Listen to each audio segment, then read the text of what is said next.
ত্রয়োদশ জাতীয় সংসদ নির্বাচনের মনোনয়নপত্র বাছাই রিটার্নিং কর্মকর্তার সিদ্ধান্তের বিরুদ্ধে পঞ্চম দিনের আপিল শুনানি চলছে। এই মুহূর্তে নির্বাচন কমিশনে আছেন সহকর্মী শাহিন আলম, সরাসরি যাচ্ছি তার কাছে। প্রার্থিতা বাতিলের বিরুদ্ধে নির্বাচন কমিশনে পঞ্চম দিনের মতো আপিল শুনানি চলছে। প্রতিদিন গড়ে ৭০ জনের আবেদনের আপিল শুনানি হয় এবং সঙ্গে সঙ্গে নির্বাচন কমিশন শুনানি শেষে তাদের নিষ্পত্তি জানিয়ে দেন। যেসব প্রার্থীদের আবেদন বৈধ হয় সেটি সঙ্গে সঙ্গে জানিয়ে দেয় এবং স্থগিত সহ বাতিল সহ সঙ্গে সঙ্গে আসলে সিদ্ধান্তটি নেওয়া হয়। আজকে পঞ্চম দিনের শুনানি চলছে। গত 10 জানুয়ারি থেকে আসলে এই শুনানি শুরু হয়েছে, চলবে 18 জানুয়ারি পর্যন্ত।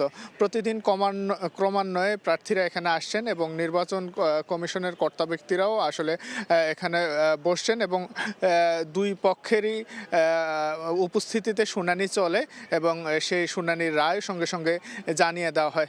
তবে জানিয়ে রাখি, আসলে যারা সংক্ষুব্ধ ব্যক্তিরাই কিন্তু এই আপিলটি করেছিলেন রিটার্নিং কর্মকর্তার কাছে, যাদের মনোনয়ন বাতিল হয়েছিল তারা নির্বাচন কমিশনের কাছে আপিল করেছিলেন। সেই আপিলের এই শুনানি অনুষ্ঠিত হচ্ছে। আমরা ইতিমধ্যে দেখেছি যে অনেক প্রার্থীর নির্বাচন কমিশন থেকে তাদের মনোনয়ন বৈধতা পেয়েছে এবং অনেক প্রার্থী কিন্তু এই নির্বাচন কমিশনে আসার পরেও, শুনানির পরেও তাদের কিছু ত্রুটি থাকার কারণে কিন্তু সেই মনোনয়ন বাতিল হয়েছে এবং কারো মনোনয়ন, কোনো প্রার্থীর মনোনয়ন এখন পর্যন্ত পেন্ডিং রাখা হয়েছে। সেই সব বিষয়ে কোনো সিদ্ধান্ত তারা জানায়নি।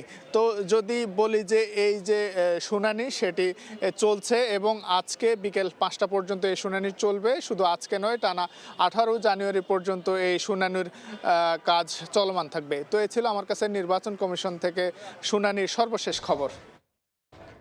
যুক্ত ছিলাম নির্বাচন কমিশনে।